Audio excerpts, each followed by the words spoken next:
Create to conquer. 大家好. Hello everyone and welcome back to my channel. Today is a very special episode because we have a collab. Yes, we do. All the way from the other side of the world, across the pond, we have Maria from Approach the Nerd. We are approaching cautiously.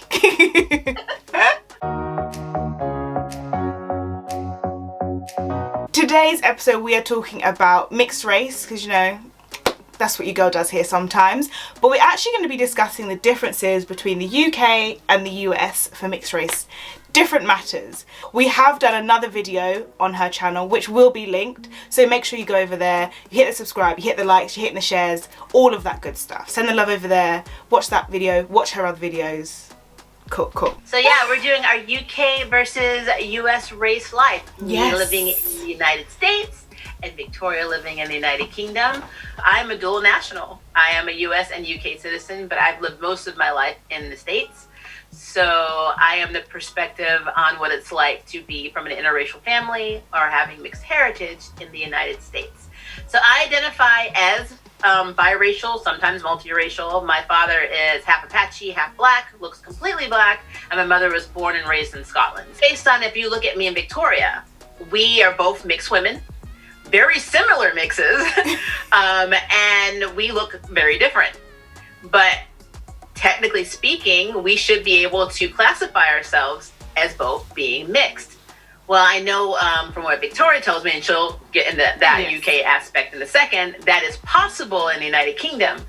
But here in the United States, it's not. We have this wonderful rule that everyone embraces within the Black community called the one drop rule.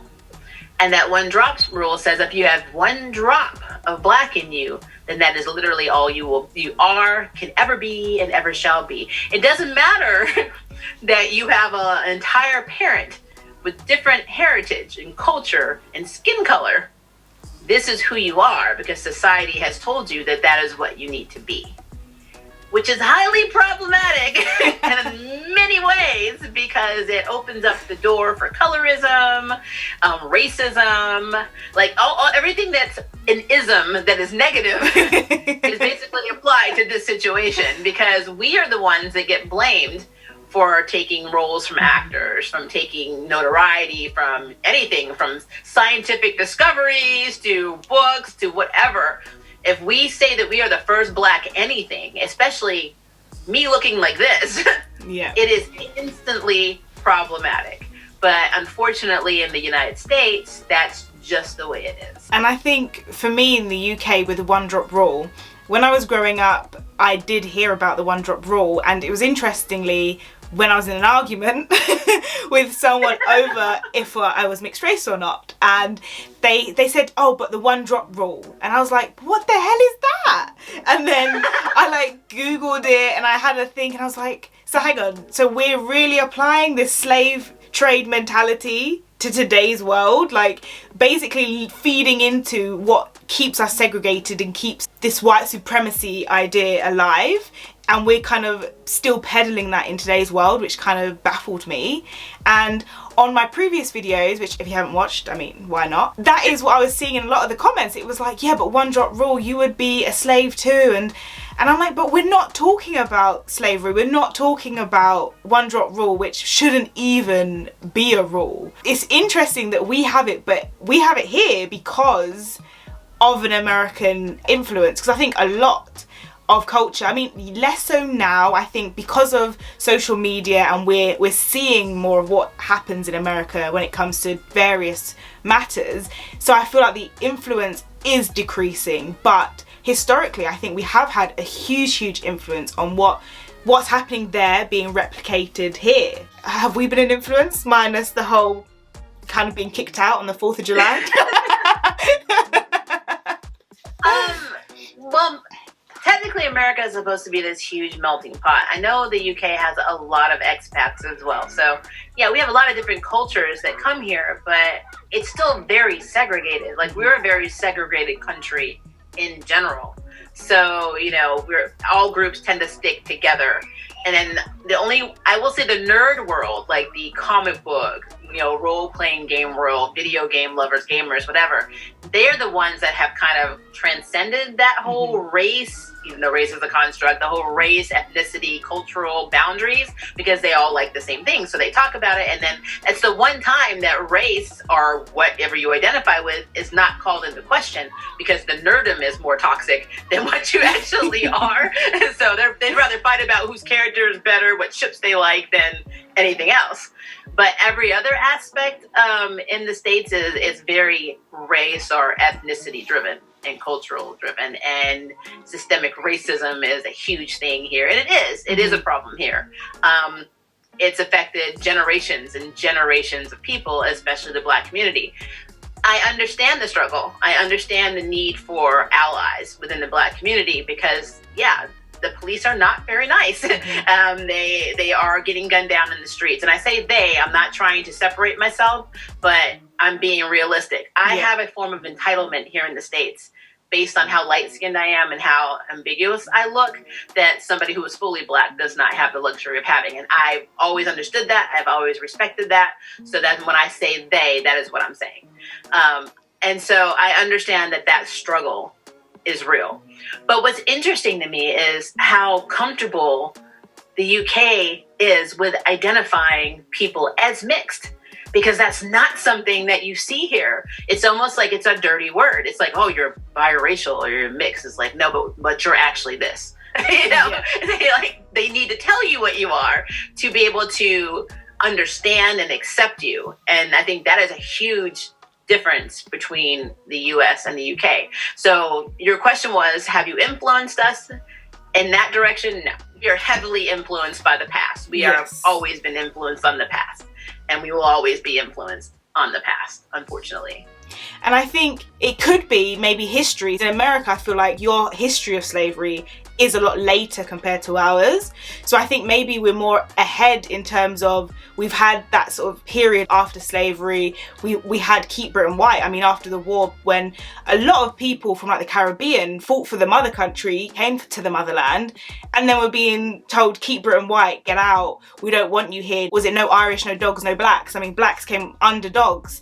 So it's not like a question of we didn't have like racism, we don't have racism here. Around that era of like the war, when we had the first sort of mixed couples being seen and the stuff they would go through, like they would have things thrown through their windows, they would have to leave their families because their family was like, this is a disgrace, how could you do this to us, what about our reputation? But now, if you look at our censuses, mixed race will be the biggest non-white race in the UK. I mean, that's just a fact.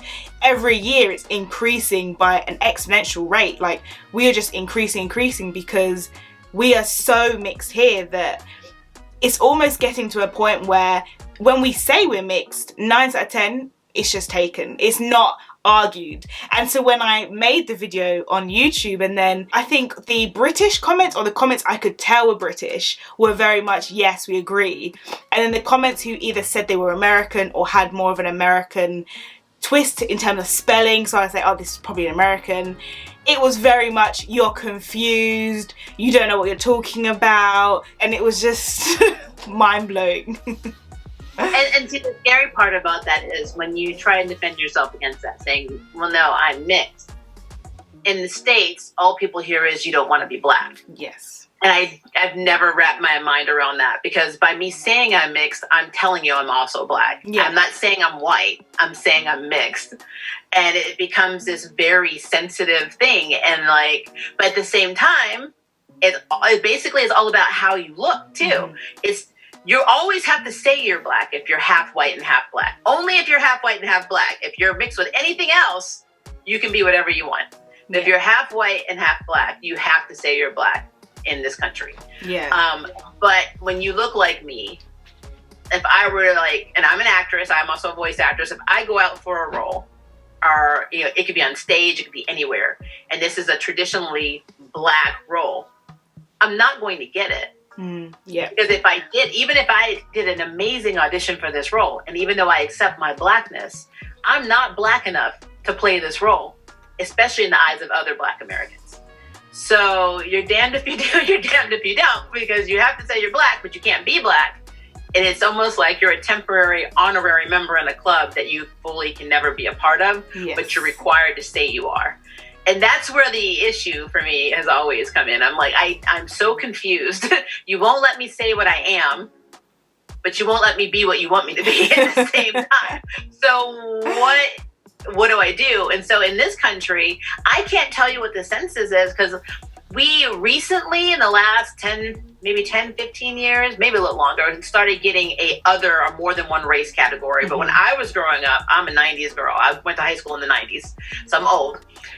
There was nothing but white, black, Native American, Pacific Islander, or other on there. Sometimes they had Asian, sometimes they didn't. Sometimes they were also under the other. That was it. You had to fill one of those bubbles in. And so I just kind of went down the line. I'm like, because I've always claimed them all. But that was something that they frowned upon. And so 9 times out of 10, I would fill out what I said I was. And then they would look at me, and then they would determine what they thought I was. I go to the doctor's office. I look like this. Mm-hmm. I fill out that I'm more than one race, or 2 or more races. I even put it down, break it down, because, medically they want to know the stuff, what you're high risk for. And they still put white. They literally put white. I don't know where it got lost in translation. I mean, it's written, it's filled out, but when they input it, they decided that I was white. They thought you made a mistake. They thought, no, she doesn't know what she's talking about. She's made a mistake. It is a joke. I say this all the time. My one-dropness does not prevent me from getting diseases from my mother. It just does not. Genetically speaking, scientifically, we always hear with COVID and the vaccines, trust the science. Well, the science is this. My daddy and my mommy, they don't have the same DNA. They don't have the same genetic and medical dispositions for things, because she's European, he's American, he's Black American and Native American. These are entirely different groups medically that I have both in my body that can cause me issues from both sides. I love anything that we can find that's mixed content, because here in the States, it's very hard to find accurate and objective. There are books, yes, but accurate and objective books. Something that I grew up always hearing, I hate this. There is this really beautiful movie. It's a beautiful movie. It's called Imitation of Life. It is about a Black maid who becomes friends with her white boss, and they go into business together, and they make a lot of money. Well, the Black maid has a daughter who looks almost completely white, so she tries to pass, and she's very ashamed of her mother being Black, and she's treated like a white person until she's around her mother, so she hates it. My entire life in the States, I have been compared as a mixed person to this character. And the unfairness of this is that this character was completely Black, pretending to be white, and I am half white. I'm not pretending to be anything. Yeah. My mother is just white. It's like, I'm not ashamed of being Black. I'm not saying, I'm just going to claim being white today. No, I'm half white. And it drives me insane. I don't know if you've had an experience like that growing up. I think because I look mixed, I've not had that same experience, but what it did make me think of when you were talking about accurate representation, you probably know the book, Why I'm No Longer Talking to White People About Race.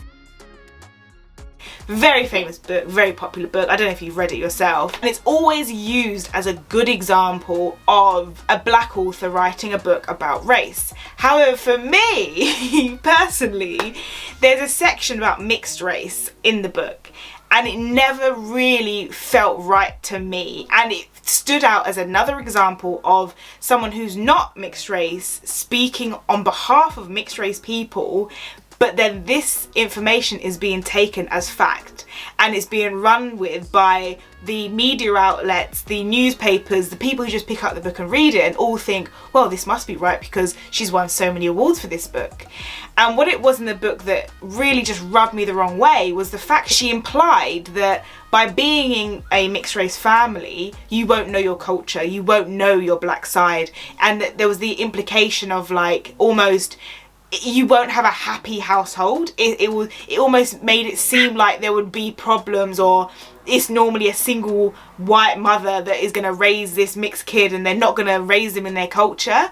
And for me, that was such a sweeping statement. Of course, there are obviously people like that, but that is not my truth. That's not my friend's truth that I know. That's not so many people's mixed race truth. So for me, I was just like, why? And plus, I mean, I hate when people put labels on that when they're like, oh, that's a mixed or interracial family. That's a family in general. Yeah. You can be horrible parents and, you know, have a very horrible childhood or family upbringing with same race or same ethnicity or cultural people. So I hate when they just single it out. But no, I don't get that. I hate when people try to talk for us. Like Halle Berry. Halle Berry is probably the most problematic person into every mixed, biracial, multiracial person on this planet. Because this woman came out and said she supports the one drop rule, which is the most ignorant thing I have ever heard. This is literally a Jim Crow law. One of the most racist people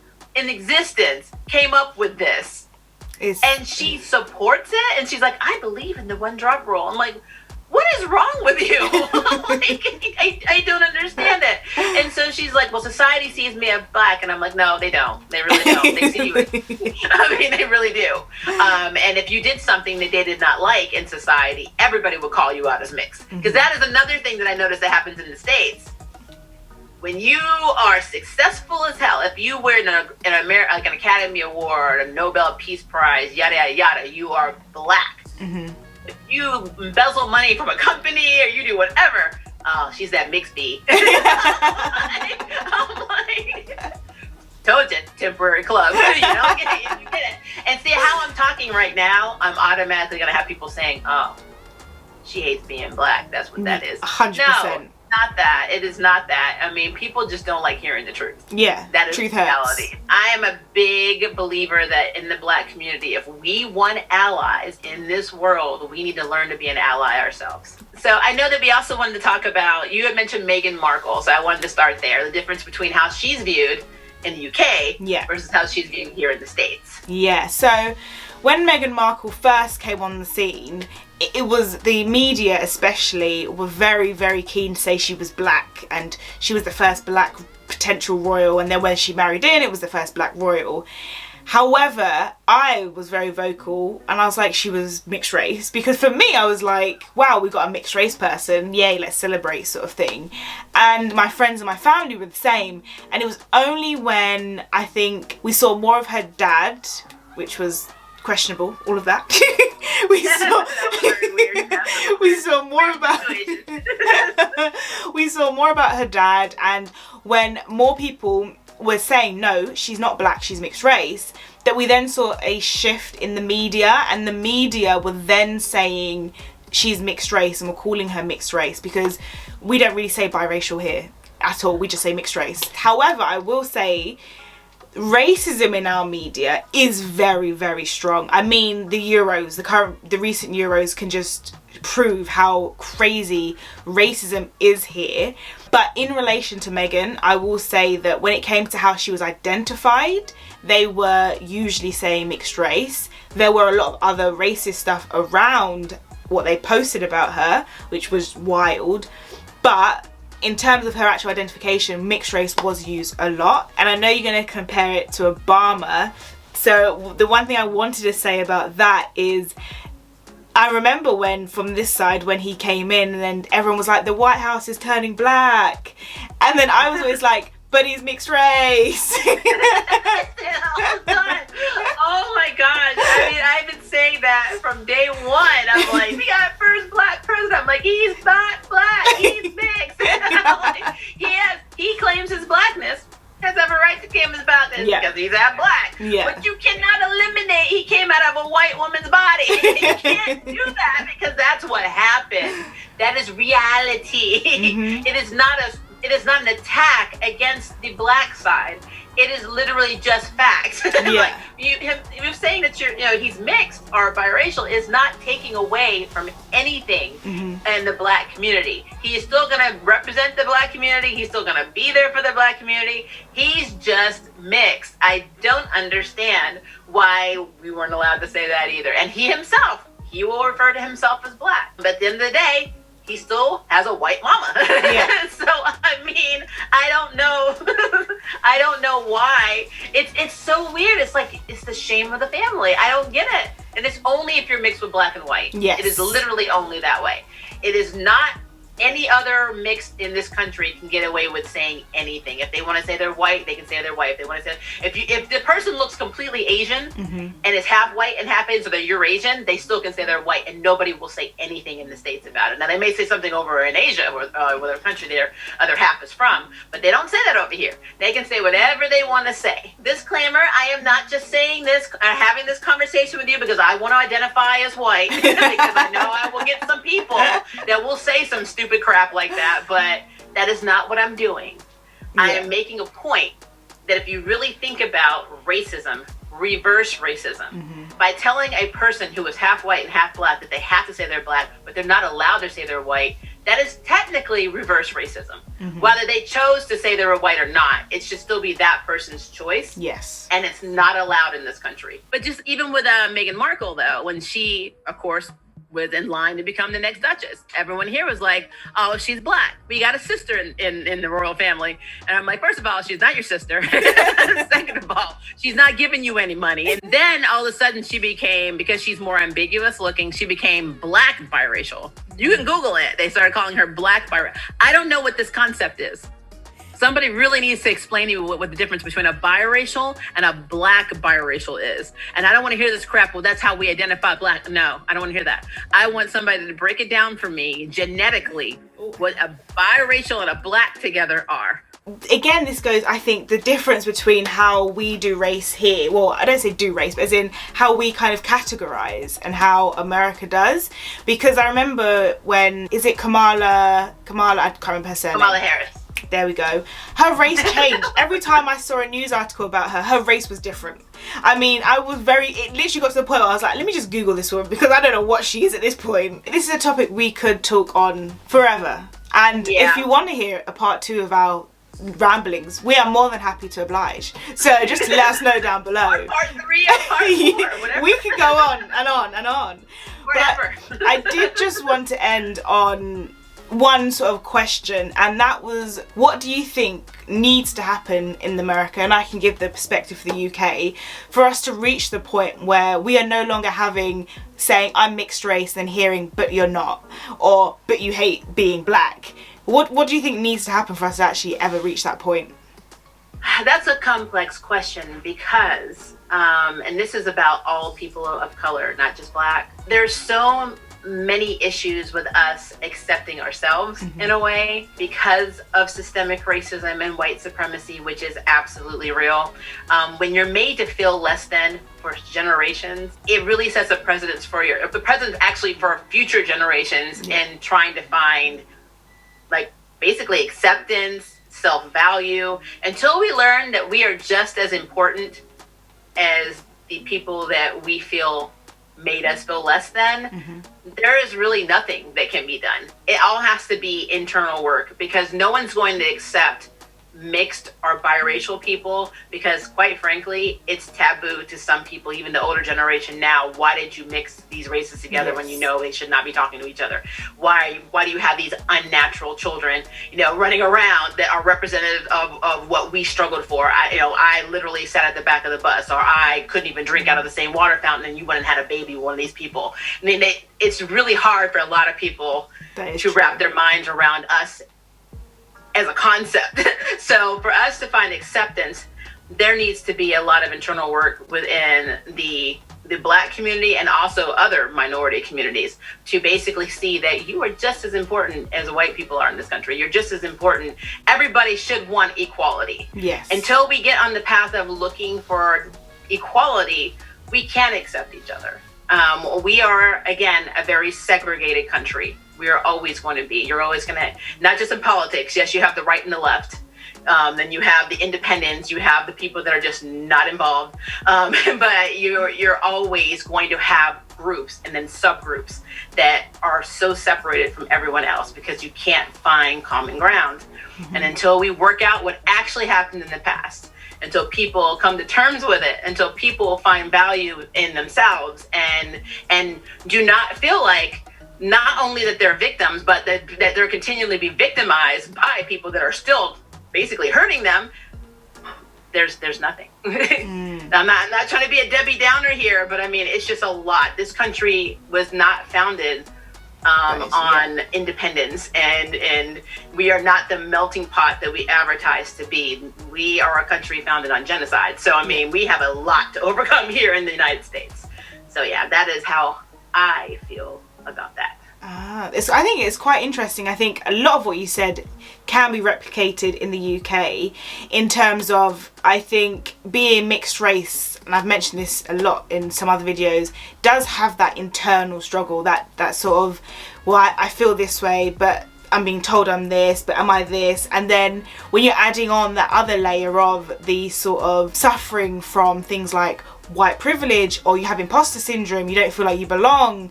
And I'm very lucky in the sense I live in London, so London is very diverse. I appreciate that where I was born has played an impact in how I view being mixed race, how I'm viewed as mixed race. I think when it comes to how can the UK get to a place where we don't need to justify, I completely agree with what you were saying in terms of until we have sort of equality, then we will never sort of reach that point. And like I said, I mentioned earlier in the video with the Euros, when we lost the Euros and it was 3 black guys who did the penalties and they were then held to account, and it was not a question of, oh, they weren't good footballers on the day, or oh, they missed the shot. It was, oh no, it has to be the black monkeys, I'll send them back. And it was things like that. And it was like, that is when the sort of the undercurrent of racism in this country really came to a forefront. But one thing I'm very proud of this country was the response and the backlash that came as a result of that. And for once, it genuinely felt like hope in this country in terms of where we were moving, because we had, like, Marcus Rashford had a mural of him defaced by some racists, and within the day it was covered up with messages of love. People had put on love hearts over it. They were covering up all the racist abuse with words of support. And we had other things like that, and we had arrests being made for like the first time of people who had done racist tweets were being arrested, and we had people being fired for these racist tweets. And for once we did have that sort of backlash against the racism, and it felt like we were having that support. So I think for me here, we need that more. We need that sort of bigger. We need more of that. We need people being held accountable for what they're saying. And I think slowly that, combined with opening the doors, having that equal opportunities, will eventually reach us to where we should have been a long time ago. That's awesome. I love that they covered the mural, because where I live here in the South of the world, of the United States of America, we have Confederate statues, and they've been taking them down. Well, when our city took ours down, our city got sued by Nashville, which is the capital of Tennessee. And it was like we were having our big like 100-year memorial party, and we were supposed to get like, I think $300,000 or $100,000 from the city, from the governor, and they basically told us we couldn't have it because we got rid of the Confederate statues. We had to do a GoFundMe for our city. That is we are now, disclosure, we are a blue dot. We're a Democratic city in a Republican red state. And I just think it's really interesting that in the UK, they're like, let's cover this racism up. Let's call and get these people arrested from these texts. And we're like, you want to have Confederate KKK people over you that were enslavers as a memorial in a park? Yes, because that's our history. I'm like, okay, that is starkly different from the US. Very, very different. What you're saying is I need to use my British passport more. That's basically what you're telling me. We've solved no issues, but I feel like we've got a lot off our chest. And I'm sure we'll find more. There's always room for parts 2, 3.